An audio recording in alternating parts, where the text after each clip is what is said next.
Oh hey, didn't see you there. I'm just relaxing, working on my tan. At least, I think I can tan. Seems like I've landed here in Taiwan. And boy, this country is hot, geopolitically and climate-wise. Whew. Since I've dropped here, maybe it'd be a good idea if I was able to clarify something about this place. It seems like everywhere you look online, Taiwan seems to be misunderstood, or just unknown to most people. Its history, culture, and people are just fascinating. And despite what a certain Disney character that loves honey will say, Taiwan is its own distinct country and people. But we'll get into that later. Taiwan is the home of boba tea, din tai fung, and natural disasters, from typhoons to earthquakes. As long as the neighbors calm down, it's a pretty nice place to be. So you might be asking yourself, after seeing me so relaxed on this lovely island, why do I keep hearing about this country in the news all the time when it comes to war? What's so special about this island, and why does it seem like everyone in the world wants a slice of this tropical cake? So let me show you why Taiwan matters.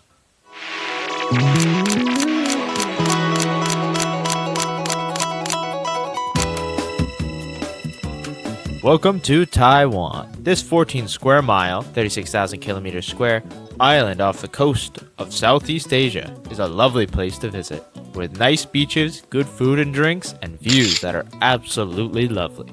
Just look at that. Whether you're a computer geek that wants a 3090, interested in advanced computing, or, really concerned about the potential for World War III and the possibility of total nuclear war that could send the human race back to the stone age, this island is a place for you. Here they're also rolling in chips. Not those chips, silly. Computer chips. Taiwan is home to 68% of all global chip production. But that's not all. It produces up to 90% of all advanced chips in the world. TSMC makes a higher percentage of computer chips in the world than there are actual chips in your bag of potato chips. Sour cream, anyone? And if you're saying, but I don't even like chips, I would say that you have already encountered hundreds of different chips made by TSMC just today alone. So it seems like you're really a chipaholic. So since we're just dying for you to have this island, if you call now, we'll throw in Penghu County, consisting of 90 islands, the Matsu, with around 36 islands, and several other atolls and islands. And those aren't just tiny islands. People live on almost all of them. Wow, aren't they just gorgeous? On top of all this, Taiwan is home to 23 million people with their unique culture and way of life. So what are you waiting for? This can be all yours for the low price of absolutely destroying the world's economy, innovation, and peace for decades to come. So if you think this lovely tropical island full of lovely people making some of the most important products in the world sounds like your cup of tea, call us now at 888, definitely not China trying to take over Taiwan, today.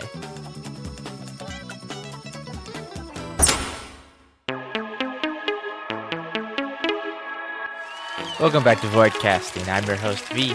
I've got a great show for you today. We'll be diving into the rich history of Taiwan that is sure not to be controversial at all. Hopefully now you have a good understanding of Taiwan in the modern age, such as the importance of chips to the island and the world, and those chips' importance in making money for other countries, especially with the rise of AI.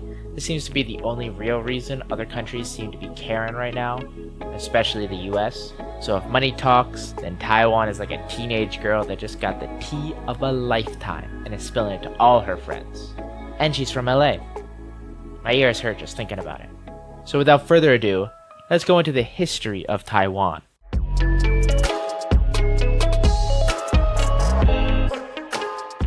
So where to begin when we talk about Taiwan? Well, we can say it like most history books and say Taiwan only popped into the world when Europeans decided it was their land. Taiwan had been discovered in the age of exploration by the Portuguese, who found it in the late 16th century and called it Formosa. But the first colony was done by the Dutch in the early 17th century. Fort Zeelandia in the south, now modern-day Tainan, was established, and throughout the 1620s and 1640s, the Dutch would colonize the south of Taiwan. During this time, the Spanish created a colony in the north, now modern-day Danshui, in order to challenge the Dutch and protect their trade interests in Southeast Asia. But after a short conflict, the Dutch were successful in kicking out the Spanish from Taiwan. All of this sounds typical of the time period. Colonial powers fighting to maintain their trade and their profits. But this recount leaves out a very important group that gave Taiwan its name. That is the native people of Taiwan. These are people that have lived on Taiwan since people could live on Taiwan. They've been there for thousands of years. These tribes had complex cultures, traditions, and if you ever make it to Taiwan, they are definitely worth checking out.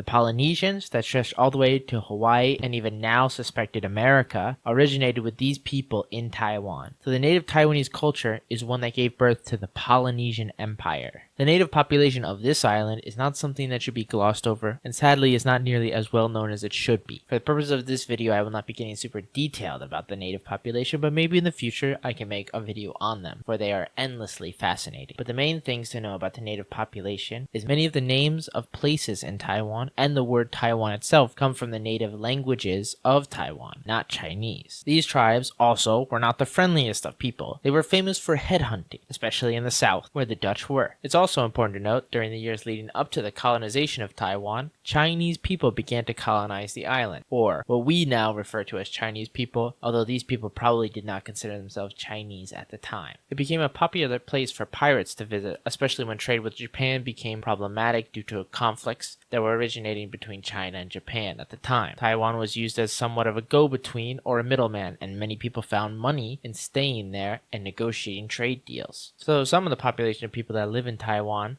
that are ethnically Chinese come from this time, which is a similar time frame, or if not longer, than that of the first Englishmen to arrive in North America. We're not calling everyone that lives in New England British, so it would be very improper and also incredibly inaccurate to call the descendants of these immigrants from modern-day China Chinese, especially since they were probably not even considered Chinese at the time, and they would not consider themselves Chinese as well. But as we'll get into later when we talk about the politics, modern-day China sees this differently. But it's important to know, just because someone's ethnically Chinese and lives in Taiwan does not mean their descendants came recently from China. They could have come hundreds of years ago. It is important to note these different groups, because the Dutch engaged in wars in order to trade with the Ming Dynasty, as well as importing Chinese immigrants to provide labor. The native population of Taiwan was naturally also very hostile with the Dutch invader. These problems led to several revolts with the native population and Chinese immigrants against the Dutch. Especially as the years progressed, the Dutch began to gather more forces to inflict significant damage to the native population and led to cruel conditions for the natives as well.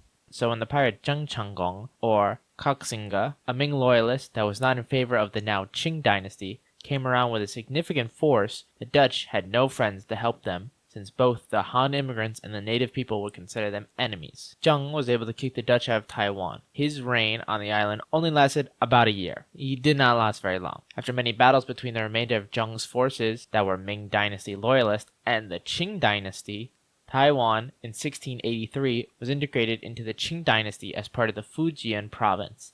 This is where the origins of Taiwan being part of China began. But the Qing emperor had to be convinced that Taiwan was worth taking. Taiwan was annexed not because the Qing emperor felt it was important or that it even should be part of his empire, but because leaving it open for enemies to take would mean the wealthier coastal southern provinces would be vulnerable to attacks or blockades. Zheng, using Taiwan to launch a Ming loyalist revolt, proved these fears to be true. Also, some businessmen and generals, like Shi Lang, the first official ruler of Taiwan, had significant land and money to be made by the annexation. So Taiwan, from the first interaction with other countries, is understood to be an incredibly important location if you want to secure trade in Southeast Asia, and wealthy individuals influenced this decision based on the amount of personal money that could be made on the Hanization of Taiwan. Taiwan was designated as part of Fujian province and integrated into the Qing dynasty, but the period was anything but peaceful. As one Qing official said in reference to Taiwan, uprisings every 3 years and a rebellion every 5.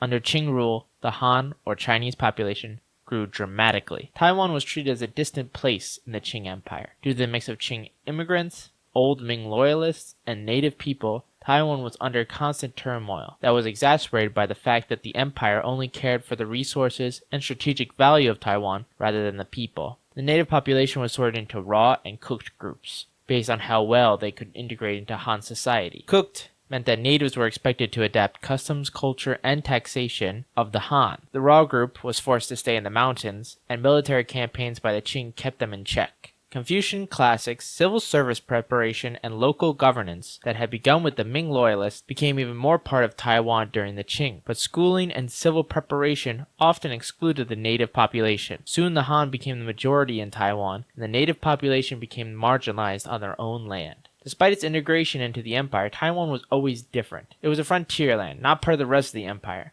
and showed how far Qing power could stretch. Even with a Han majority, revolts were constant. The Lin Shuangwen uprising in 1786 to 1788 demonstrated that local interests in Taiwan did not align with imperial interests in Taiwan. Taiwan identity was being realized. Under the Qing, Taiwan became an important trading hub, but it was nothing major until the invention of steamships that meant Western countries could easily travel to Asia. In fact, U.S. Admiral Perry and his black ship that is famous for opening up Japan to trade had proposed making Taiwan the U.S. trading hub to counter the English, French, and German influence in the region. Obviously, this proposal was rejected, but it is an interesting alt history. Taiwanese importance when it came to trade attracted the eye of other empires, though. The Qing neglected defense on the island, leading to Japan beginning to pursue pirates in the area, and in 1884 and 85, the French briefly occupied the north.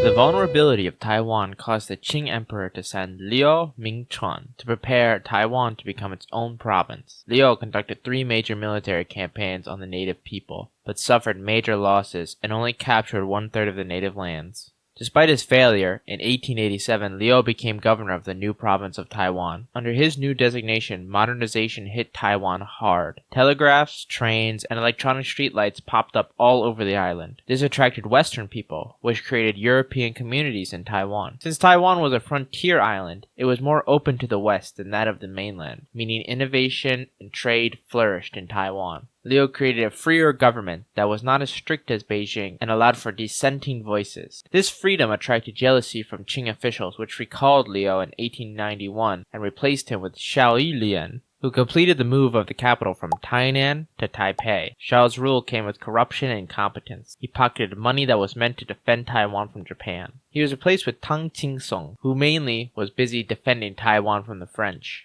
It came as a total shock to everyone in Taiwan when they learned that the Qing had lost the First Sino-Japanese War, and under the 1895 Treaty of Shimonoseki, Taiwan was now part of Japan. No one had been consulted about this decision. It came as such a major shock that on May 25, 1895, Governor Tang declared the Independent Republic of Formosa, the first independent republic in Asia. Well, this republic only lasted a few months, instilled Taiwan with an ideology that is very much still present today. Leaders of this republic advocated for self-rule, self-determination, and independence. After months of battling the Japanese, and at times almost stopping their assault, the short-lived republic surrendered. In 1895, Taiwan became part of Japan. But Japan winning did not mean the resistance stopped. Military intervention was regularly needed in order to prevent rebellions on the island. It's debated how modern Taiwan should feel about Japanese rule. Japan brought education, healthcare, and infrastructure to Taiwan, as well as standardizing currency and weights. Undoubtedly, these improvements created a better life for the island. Education grew greater, and a new well-educated elite were forming in Taiwan. But these advancements came with downsides as well. Japanese rule was strict. Police were constant and harsh. This harsh rule is best understood with the native population of Taiwan, which at times, due to misunderstandings of traditional practices, were massacred by the Japanese. Japan also prevented native traditions, such as tattooing one's face. Japan used conflicts between tribes in order to achieve its goals, as well as relocating some tribes due to resources in the area that were of interest to them. Also, side note, that at the time of Japanese rule, 2 notable individuals came out in support for a free and independent Taiwan. These 2 people are the leader of the Kuomintang, KMT at the time, Chiang Kai-shek, and the leader of the Chinese Communist Party, Mao Zedong. Mao expressed favor for an independent Korea as well in his statement. It's interesting that parties that would be so pivotal in the lack of freedom that Taiwan had in the future were such major advocates for its independence. Of course, these statements were made before the Civil War, and at a point when both men were just starting to gain power. So, take it with a big grain of salt. Taiwan may not have as much anger towards Japan as Korea or China do, which may be in part because Taiwan was so far away from Japan that Japan could not be as harsh, or possibly the future that Taiwan would endure under Chiang Kai-shek made Japanese rule seem not as bad. It is important to understand what Japan did though, because the Japanese government of today will not acknowledge its faults in the past, so it's important to understand those faults. Japan was no different than most colonial rulers. It did bring modernity such as power plants, irrigation, and a way of life that is more similar to the modern day, but this came at the cost of harsh rule, especially to the native population, and of course, Taiwan was, by design, supporting Japan. So Japan was not there to help Taiwan, really. Taiwan was a colony, and that support is key, because it comes into play as Japan prepares for the biggest conflict in human history.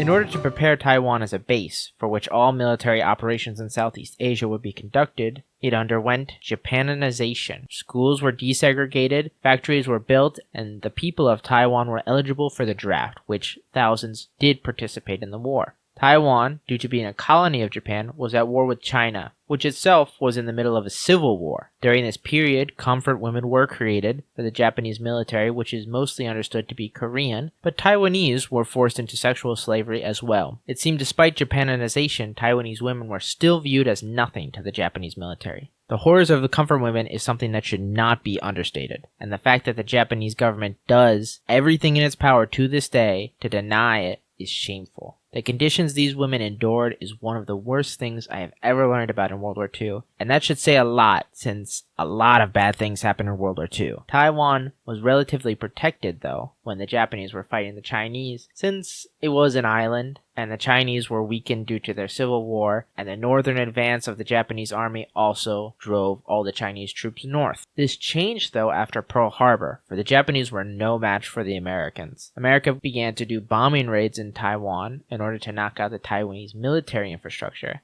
So Taiwan under Japan was marked by improvements to life that improvements to technology bring, but also strict rules and, of course, war. Japan surrendered in 1945. We are now entering Taiwan's darkest history, which should say a lot since the Qing and Japanese period were not very happy-go-lucky. This period starts with how the surrender of Japan played out. That is where the confusion of Taiwan as a nation formed. In 1943, the Allies were confident they were going to win the war. So, in Cairo, Egypt, Taiwan was decided to be given to China. The problem here, though, is that technically there were two Chinas at the time. So in 1951, the then President of the United States, Truman, after seeing how Stalin and Mao intervened in Korea, and his fears of communism growing, decided to change some things about their agreement. Japan relinquished sovereignty of Taiwan, but no one was there to take sovereignty of Taiwan, so no one owned Taiwan. The United States still recognizes Taiwan to this day under this treaty. The status it claims Taiwan is undetermined. Although, obviously, over the years, the US has become more supportive or less supportive of Taiwan, depending on relations with China. After the defeat of Chiang Kai-shek on the mainland, he fled to Taiwan, since technically he was a representative of China. Chiang Kai-shek,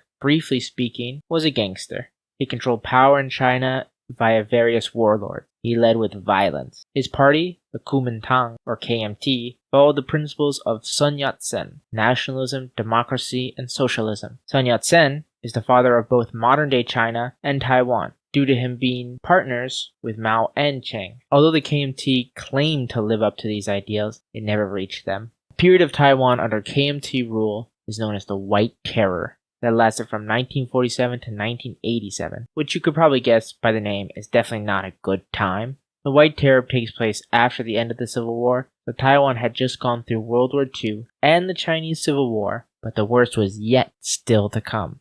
The start of this period begins with the 228 incident, which culminated in people protesting outside the Governor General's office due to corruption, unemployment, and the lack of accountability for the violence that citizens experienced from those with power. The General Governor's guards opened fire without warning on the protesters, which led to a rebellion that killed thousands. Chiang implemented martial law in Taiwan, and the only political party allowed was the KMT. More violence followed as those accused of planning an uprising were executed. Soldiers are reported to have fired on unarmed civilians, committed sex crimes, and tricked individuals into turning themselves in and executing them. The imprisoned or executed were tortured. Acts that you may think are ancient or medieval were seen to be used regularly. 18,000 to 20,000 Taiwanese were killed in the White Terror. The period is marked with heavy censorship, lack of freedom of expression, and the suspension of human rights. Mainland Chinese people were put above local Taiwanese people, since Chiang Kai-shek was from the mainland. Taiwanese people that had been educated in Japanese schools were re-educated in Chinese schools that forced on Chinese history. Mandarin became the language of schools and place names. These policies have shaped Taiwan into becoming more similar to the mainland of China. Without this period, the difference between Taiwan and China may be even more stark than it is now. Imprisonment was common and conditions were terrible. Though secret police could imprison anyone if they suspected them of being a communist or a Japanese sympathizer. One account showcases how easy and harsh the sentencing for political activism was. Annette Liu was sentenced to 12 years after speaking out at a parade in Kaohsiung City in 1979. She witnessed soldiers and police fire tear gas into the crowd of 80,000 she was speaking to. She was only in prison for 5 years, and later became the first female vice president of Taiwan, so her life got a lot better. During the White Terror, 200,000 Taiwanese were imprisoned. The end of the White Terror came with the death of Chiang and the lifting of martial law a few years later. But the KMT is still a considerable political party in Taiwan today. After the White Terror, Taiwan started to become a democracy, and when the first elections were held, the KMT was worried it would lose, or at least not be nearly as powerful as it once was, since, it did do the whole White Terror thing. So they came up with a plan that would win them votes. They created an amazing healthcare system, since that would be something every voter would want. The National Health Insurance, NHI, was created. It is a complex system that, if I tried to explain, would make this video a lot longer than it is already. The KMT still had a lot of power, but was feeling the pressure of other political parties moving in, so it fast-tracked the NHI through Taiwanese Congress. It also moved the date of the first election from 2000 to 1995. While a bit of a mess at the start, the NHI is easily one of the best healthcare systems in the world today. And side note, people like to complain about American healthcare, which yes, is awful, but honestly China, the communist country, doesn't really have that great of a healthcare system. Taiwan, on the other hand, is a system that should be studied because it took a population that had no health insurance and combined many different systems that were mainly private to create a single payer system that covers almost everyone in Taiwan, and now has a digital system that helps doctors keep track of what's going on with you. So Americans should look at the Taiwanese system because it's really good. All I'm saying is people say they want universal healthcare in America, but no one points out how they're going to do it. Taiwan literally had a similar system to the modern day US, in fact probably worse. It was able to create a healthcare system that is ranked number 1 in the world. So people should really be talking about Taiwan and not Europe or China when it comes to healthcare. Anyway, now in the modern era, Taiwan is a thriving democracy. It is in fact ranked as one of the freest countries in the world. So despite its rough start as a country, Taiwan is more prosperous than ever. Part of the reason has to do with the fact that it also follows world trends really well. After World War II in the 60s and 70s, Kaohsiung City was one of the biggest shipbreaking yards in the world, which at the time, a lot of ships needed to be broken down because of the wars that were going on. Taiwan also started manufacturing similar to what China used to be. A lot of products used to say made in Taiwan, but this manufacturing led them to a new pursuit of semiconductors, which are easily one of the most important products in the digital age. So that's the history of Taiwan and a little bit of the modern life. Now, why is China so fixated on this place?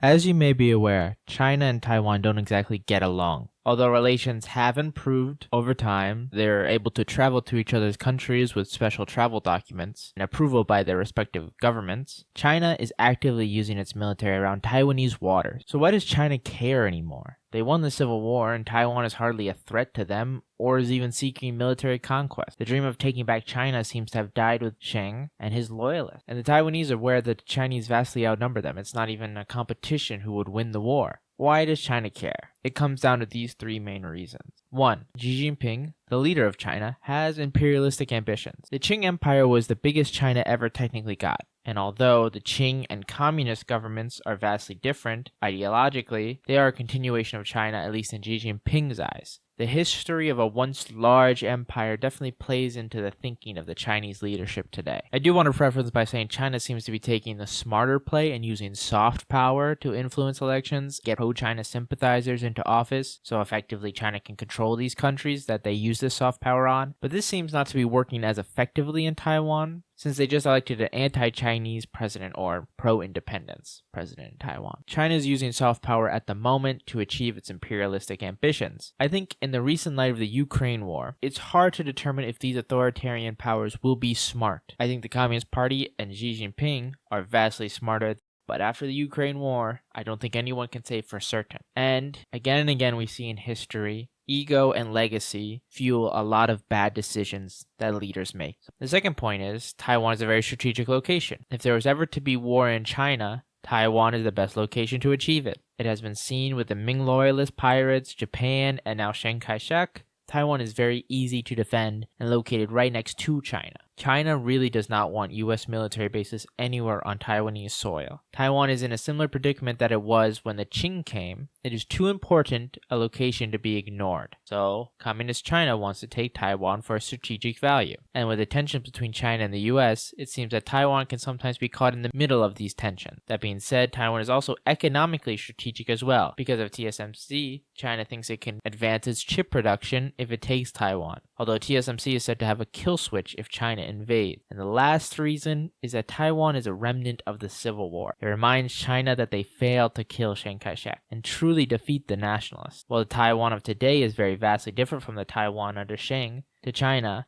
the idea that Taiwan being the launching point of taking back the mainland has never left their thoughts. This is why China demands no country recognizes Taiwan. It would make them seem weak, and it would allow the US to put a military base there, further influencing their fear that Chiang's ideology is still around. So for the pride of China, China is harsh on Taiwan. Overall, the location of Taiwan, its links to Western powers, and its fears of Taiwan as a military base all influence China to be as harsh on Taiwan as possible, and demand no other countries interact with Taiwan, because if China cannot control Taiwan with soft power, then it will do so with hard power. The reason you hear Taiwan in the news so much is that China constantly deploys their military to surround Taiwan, which they claim is just a practice. These practices cause people to be on edge, as some suspect one day one of these practices may become real. Taiwan, though, is fully prepared for such an invasion, or at least as prepared as they can be right now. Lastly, I want to close off this video on why I wanted to make a video educating people on Taiwan. I want to show you a clip from a political show that happened about 2 years ago called Leftovers, hosted by the H3 channel, in which a professional political commentator named Hassan Piker talks about Taiwan. Like as far as Chinese Taiwanese relations goes, like the original inception of the country is Taiwan is a fascist dictatorship that America recognized as the real China. This statement is a half-truth. Yes, Taiwan is under the rule of Chiang Kai-shek, and that is technically when it becomes a country, but it denies the Republic of Formosa, which was an independent country long before the Chinese Civil War, and the fact that Chiang took over Taiwan, and that Taiwan is now a totally different country. One could even say the democracy of Taiwan and the authoritarian rule of Chiang, or the Republic of China, are two totally different countries now. Hold on, this says that the current administration of Taiwan maintains that Taiwan is already an independent country. Yes. This does not have to push for any sort of formal independence. There are well, that's because they don't want to do like a full blown. Exactly. They don't want to disrupt the status quo. That's why they're saying that. Sure, they don't want to be invaded by China. They want autonomy while simultaneously being under the Chinese banner, according to they want independence, but they just don't want to be like attacked by China militarily. Well, that's part of it for sure. That is not part of it. H3, the other guy talking, is totally correct when it comes to Taiwan. Taiwan does not gain anything from being under the banner of China. It only loses as companies are worried that China will invade, so they are less likely to invest in Taiwan. Also, later he talks about that they have freedom of travel as a benefit, but they have to get special authorization in order to travel to each other's countries. So not really free travel. Also, free travel is not really a benefit. Like Taiwan has been a larger part of like China historically, and the original Taiwanese claim was that the entire mainland China belonged to what is now known as Taiwan. This is not a claim that Taiwan makes, but it is a claim that Chiang Kai-shek made, since, he used to control all of China before the communists, and was sour he lost the war. Historically speaking, Taiwan and China being the same country, it has been around for much longer than, like, as Elon Musk said, Hawaii being an American state. Much, much longer. Under the same logic, Taiwan, not being part of China, has been around longer than Utah, Oklahoma, New Mexico, Arizona, Alaska, and ironically, Hawaii. Taiwan is already independent. That's what I'm saying. People don't want a formal declaration just because they don't want a fucking war. You say you think the people of Taiwan, whatever they want. And it seems to me that the people of Taiwan want independence. So I'm right with you there, brother. Independence for Taiwan. I think one nation, two systems. H3 is correct again when it comes to Taiwan. Taiwan already considered itself independent, and the majority of the people want it that way. They just don't want a war, so they aren't going to make a lot of noise about it. Also, the other point, one country, two systems, is the idea that Taiwan and China are the same country, but two systems, which is Chinese propaganda. No one in Taiwan, besides maybe the most pro-Chinese of people in Taiwan, believe this. Taiwan views itself as an independent country, not China. In fact, their passports are now saying just Taiwan instead of Republic of China, further showcasing that they are separating themselves from their Republic of China past. I highly recommend you watch the whole segment for yourself, since I really only wanted to cover the things said directly about Taiwan and its history. In the show, they referred more to the US and compared Taiwan to other countries' fights for independence, which is outside the scope of this video. We're strictly talking about Taiwan's history here. But now that you're more familiar with the history of Taiwan, you'll be able to tell exactly where he is wrong, especially since he gets into the population of Taiwan being Han Chinese, which I talked about earlier, and assimilation, which I'm sure native Taiwanese people would have a major problem with, seeing also how Chinese have treated other native populations. So in the description, there'll be a link to direct you to the video, and you can just skip right to the chapter on Taiwan and test your knowledge on Taiwan. Overall, I wanted to showcase with these clips that even professional political commentators who should be familiar with Taiwan fundamentally get their history wrong and fundamentally don't understand the Taiwanese people. I'm a historian and I've done my research, but also I'm personally very familiar with Taiwan and its people. So on multiple levels, I know that he doesn't understand Taiwan. Also, he claims to be a leftist, which in my opinion, I think the country he should admire is Taiwan, since it's only one of 3 Asian countries to legalize gay marriage. It has great healthcare system, as we talked about earlier, and overall, it's a very progressive country, especially in Southeast Asia compared to China, Japan, and South Korea. Taiwan's a lot more progressive. So Taiwan is a country that leftists should look up to. I just want to point out that knowing your history will help you distinguish what is true and what isn't. And also, it's just fascinating to learn history, but maybe I'm just a weirdo like that. And I imagine you are too, since you sat through this whole video. So that's our show. Thank you so much for watching. I really do appreciate it. This video took a long time and a lot of work. So if you could please like and subscribe. And if you have any fun facts or experiences with Taiwan, I'd love to hear them in the comments below. I really appreciate you watching this video, and I hope you learned a lot about Taiwan.